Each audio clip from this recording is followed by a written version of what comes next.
और आपको एक अजीब वाकया सुनाता हूं, कैसे इन लोगों की विषम पिता मां की तरह बुद्धि भ्रष्ट हो चुकी है। मलिन अन्न खाकर इन सतलोक आश्रमों में जाकर मलिन अन्न खाकर, भाई और बहनों, ये जो भंडारे हो रहे हैं ना इन आश्रमों में, ये कोई सत भंडारे नहीं है।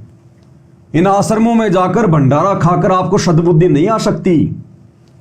पहली बात तो सतगुरु रामपाल जी को परमात्मा मानकर वहां पर उनको भोग नहीं लगाया जाता। उस कागज की दाढ़ी मूंछ वाली कबीर जी की समझे जाने वाली फोटो को परमात्मा मानकर भोग लगा रहे हैं।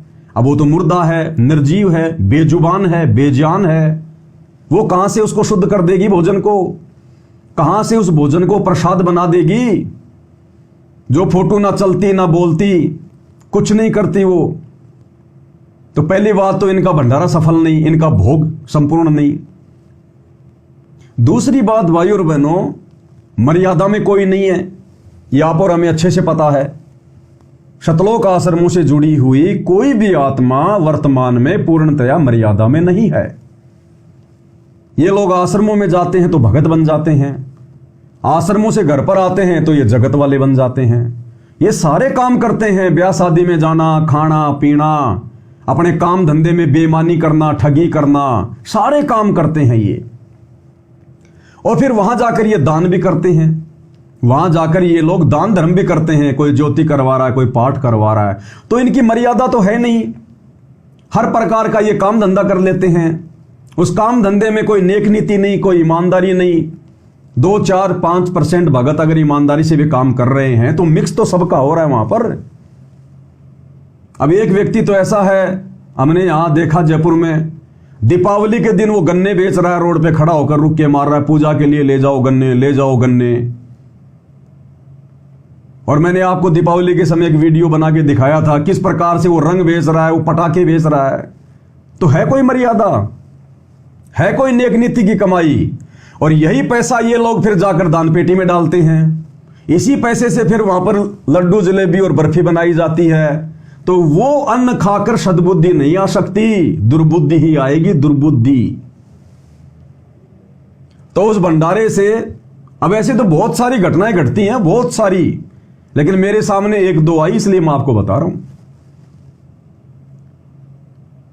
अब उधर से वो व्यक्ति सतलोक आश्रम में 3 दिन रह के अपने घर वापस आ रहा था, 3 दिन का भंडारा करके वहां पर, और साथ में 2-4 भगत भी आ रहे थे उसके। वो कहीं और जाने होंगे आगे, जहां भगत रहता था उससे आगे की यात्रा और करनी थी। तो उसने कहा कि भगत जी आप मेरे साथ चलो, एक दिन मेरे घर पे रुक जाना, अगले दिन आप चले जाना। तो 4-5 भक्तों को लेकर वो आ गया अपने घर पे। अब घर पर आने से पहले उसने अपनी माताजी को फोन किया। पूरा परिवार उपदेशी है, पूरा परिवार, खुद भी, उसकी भगतमती भी, उसकी मां भी उपदेशी है, और मां को तो सारनाम मिला हुआ है। तो उसने अपनी मां को फोन किया कि मां, कुछ भगत मेरे साथ में आ रहे हैं, भोजन भंडारी की व्यवस्था करना। ठीक है भाई। और बोले मां गट्टे की सब्जी बनाना, गट्टे की सब्जी। गट्टे होते मैदा वादा को बहुत पता नहीं कैसे कैसे करके छोटे छोटे पीस करके, उसमें टाइम लगता है, बेसन के गट्टे। बोला मां बेसन के गट्टे की सब्जी बनाना, भगत जी आ रहे हैं। तो मां ने कहा भाई ठीक है आ जाओ। अब मां ने सोचा कि भाई बहुत टाइम लगेगा बेसन के गट्टे की सब्जी बनाने में, तो वो तो पहले से तैयारी करनी पड़ती है, 3-4 घंटे पहले पानी पूनी में भिगोना और फिर करना वरना। तो मां ने सोचा कि कोई बात नहीं, भगत ही तो हैं, सब्जी तो बनी हुई है घर पे, रोटी बनी हुई है, और बना देंगे, खा लेंगे। अब वो बेटा उन भक्तों के साथ में घर पर आ गया, और घर पर आने के बाद में रसोई में जाकर बोला मां, हाँ, बोला गट्टे की सब्जी बन गई। बोले भाई गट्टे की सब्जी में तो बहुत टाइम लगता है, और तुम तो अभी आने वाले थे, तूने तो स्टेशन पे आके फोन किया। अब वो भगत अपनी मां के साथ में इतना लड़ा, इतना झगड़ा उस बेसन के गट्टे की सब्जी को लेकर कि तूने बनाई क्यों नहीं जब मैंने कह दिया था। और उसने रात को ही अपनी मां को घर से निकाल दिया, अपनी सारनामी माता जी को रात को ही घर से बाहर निकाल दिया। घर में इतना झगड़ा कर दिया, शांति फैला दी। बोला जब मैंने कह दिया था कि बेसन के गट्टे की सब्जी बननी चाहिए तो क्यों नहीं बनी। और अपनी सारनामी मां को घर से बाहर निकाल दिया, लड़ाई झगड़ा करके, धक्के मार के। वो मलिन भोजन खा के आया था उन आश्रमों से, दुर्बुद्धि का शिकार था। ये हाल है इन आश्रमों वालों का। और परमात्मा क्या समझा रहे हैं कि कुत्ता हूं गुरुदेव का और मोतिया मेरा नाम, गले प्रेम की जेवड़ी जहां खेचो ता जाऊं मैं। और तो करो तो बावड़ू, दूर दूर करो तो जाऊं, और जो राखूं त्यों ही रहूं, जो देवो सो खाऊं। और हम क्या कर रहे हैं? मालिक कहते हैं जो राखूं त्यों ही रहूं हमरा के चारा, और खाने जाद खरीद हूं मैं गुलाम तुम्हारा। हमें दास की परिभाषा बताई गुरुदेव ने कि दास क्या होता है, कैसा होता है। खाली नाम के आगे दास लगाने से बात नहीं बनेगी। गुरुदेव कहते हैं दासा तन नेड़े नहीं, नेड़े यानी नजदीक, कि दास भाव तो तुम्हारे आसपास भी नहीं है।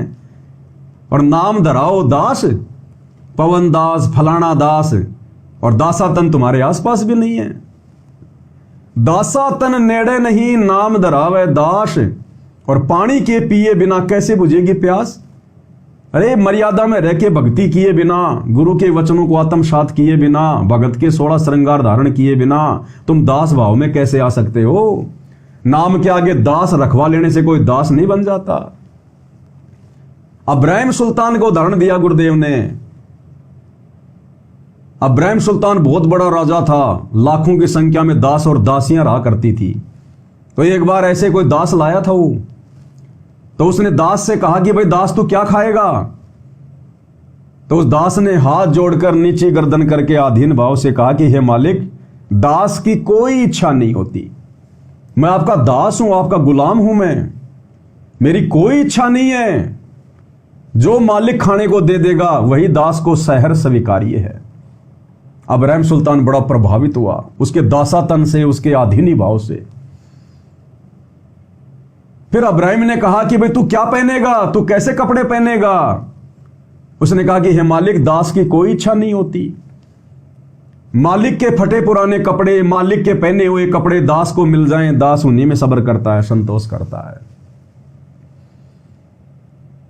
अब्राहिम सुल्तान उसके दासातन से, उसके दास भाव से, गुरुदेव ने बताया, इतना प्रभावित हो गया, उसने उस दास को उसी समय मुक्त कर दिया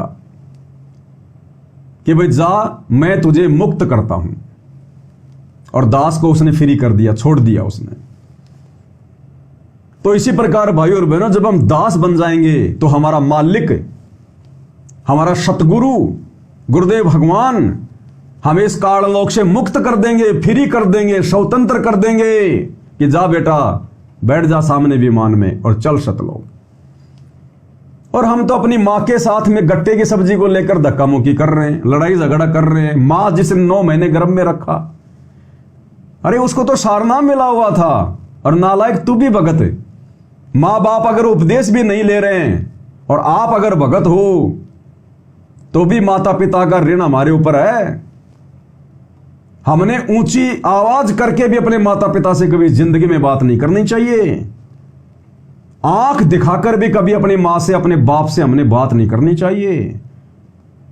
अगर आज उनकी जरा भी आत्मा अगर वो दुखी हो गई, आप और हम भक्तों के कारण, देखो जब नाम नहीं लिया था, जब हम गुरुदेव की शरण में नहीं थे, उस समय तो भले हम कुछ भी बोल दिया करते थे, कुछ भी छोटी मोटी बात हो जाया करती थी, लड़ाई झगड़ा भी हो जाता था माता पिता के साथ में। हालांकि दास के साथ तो ऐसा कभी नहीं हुआ, मालिक के आशीर्वाद से। लेकिन मान लो नाम उपदेश से पहले मान लो कभी ऐसा अगर हो भी गया तो वो तो माफ है। लेकिन आज सतगुरु की शरण में आने के बाद अगर हम वास्तव में भगत हैं तो भाई और बहनों, हमारी आंख तक नहीं निकल सकती मां बाप के सामने। ऊंची आवाज में बात भी नहीं कर सकते हम मां बाप के सामने। कालजा कांप जाएगा कि अगर मेरी मां की, मेरे बाप की अगर जरा भी आत्मा दुखी हो गई तो परमात्मा मुझे नरक में ठोक देगा, मेरा जीवन बर्बाद हो जाएगा। भगत को रात को नींद नहीं आएगी, सबसे पहले पैर पकड़ के माफी मांगेगा। तो ये हाल है इन आश्रमों से जुड़े हुए भाई बहनों का। ये घर घर की राम कहानी है, घर घर की राम कहानी। क्योंकि मर्यादा किसी की है नहीं, मर्यादा नहीं है। तो भक्ति इनकी बन नहीं रही, और भक्ति वैसे ये करते भी नहीं है।